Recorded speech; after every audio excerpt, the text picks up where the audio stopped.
How's it going, guys? Mr. Gamer Famer, and today we have the 9th episode of the Miami Dolphins franchise here in Madden 17. So last episode we played against the Buffalo Bills and we lost. It was not a good game.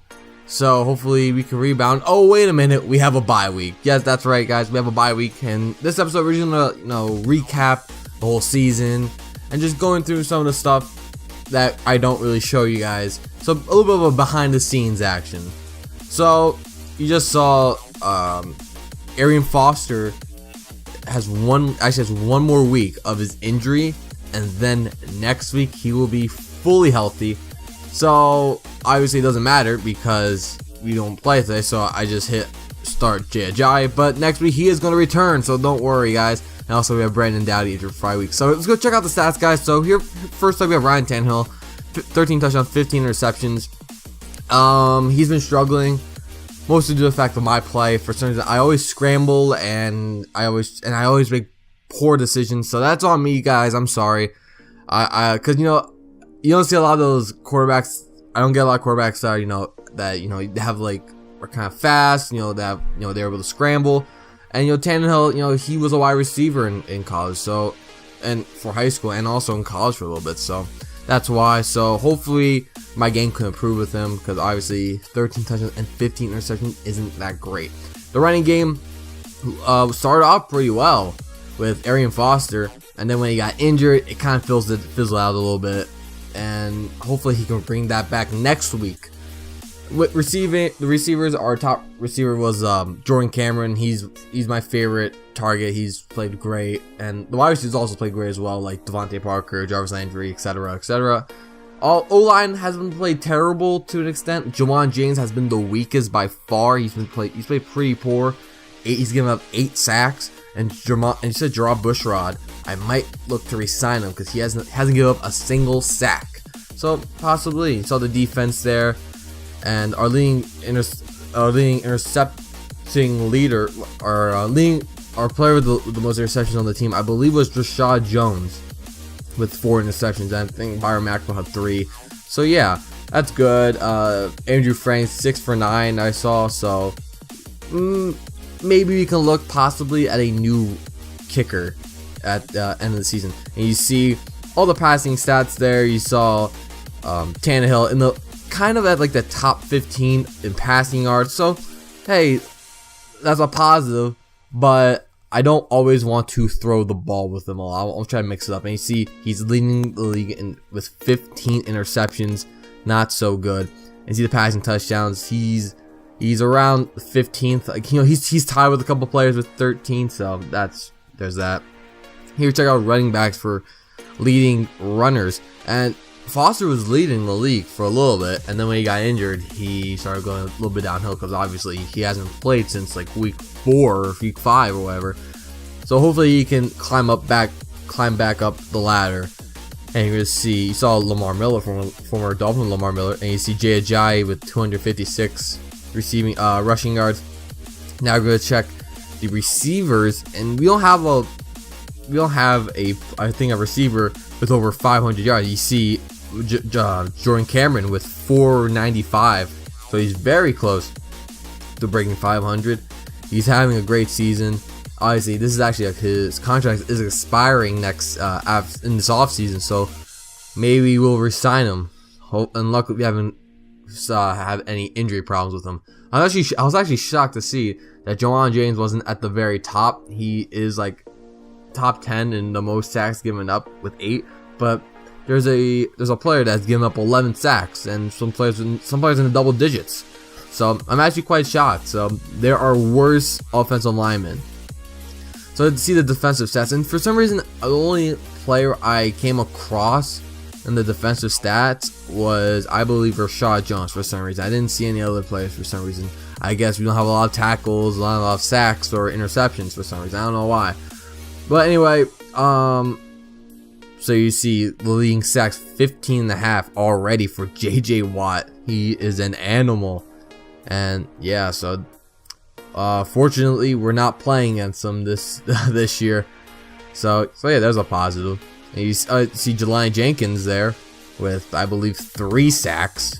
And you see Richard Jones has 3 interceptions, so he's up there. And you see the kickers, and for field goal percentage, we're a little bit down, 6 for 9, not that great. And also for extra points, he's 19 for 22, so that's a little shaky as well. So here's the offensive stats, and we're actually like in the top 10 for total yards gained, so that's pretty good. Total offensive yards, we're also like in the top 10 with 26-16. Passing yards were also kind of like top 15-ish, and you see with 16-69. And for rushing yards, we actually have rushing the top 5 with 947, so that's still good even with the absence of Arian Foster. So with the points per game, we're like in the mid tier with like around 25 points. You see at 25.6. Although we haven't scored a whole lot, I think that when we scored 53 points because Tennessee helped a lot. Passing touchdowns, we have 14 because 13 with Tannehill and 1 with Dowdy.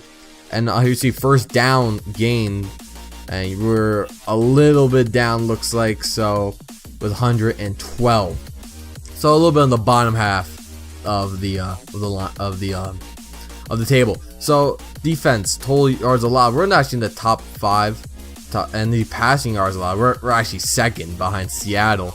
And rushing yards allowed, I guess we've gained up quite a bit of yards there. We're a little bit in the middle half of the line of the table with 761. Points allowed, I think we're up there a little bit. We've given up quite a bit of points, especially in the beginning of the year against Seattle and New England, and against also actually all the games that we've pretty much lost. We give up quite a bit of points. Here you see 209 points. We're actually like 4th or 5th worst in the league.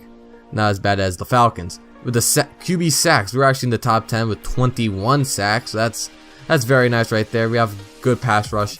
Fumble recoveries, we don't have a whole lot in my opinion. From the top of my head, I don't think we have a whole lot. You see, we're a little down in the bottom of the league. We only have 4 interceptions, so I'm actually quite shocked. I thought we had a little bit less. We have 10 interceptions, tied with 2 other teams. Third down conversions, third down percentages. Okay, so you're like, okay, so the offense isn't bad, and the defense isn't that bad either. I guess you can see why we're like 4 and 5. I believe we're 4 and 5. But this is a huge This is the reason why we're kind of struggling. Third down percentage, we're below 50%. Fourth down conversions also isn't that great. You see, look at the Jets. They've tried 22 times. That's a lot, actually. So we've tried it 6 times and we've converted twice. So 2-point conversions, I think we might have converted once. Yeah, we did 1 and 1 with 100%. There you go. Red zone percentage. So we're a little down. Like we're a little down the red zone percentage. As you see, all the way down the league, this isn't that great. I think we just give up a lot of good field position, 63%, and red zone points percentage 83. So I don't think that's good. I don't think that's good. 83%, yeah. And also penalty yards, we're actually the second lowest, despite all the pass roughing the passer calls. But here, look at this. We're actually in last place in turnover differential with -10. That's not good whatsoever. So top players, just checking the top players. You see Arian Foster was week 3 for us. Week 5 was Tannehill against Tennessee. The Arian Foster game was against Cleveland. He went off that game.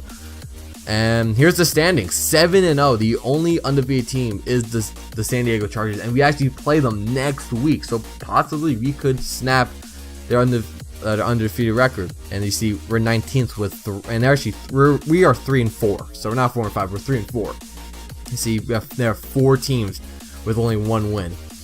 So hopefully we can beat San Diego. We can break San Diego's record, so they don't reach the 72 Dolphins. Because obviously I want that record intact.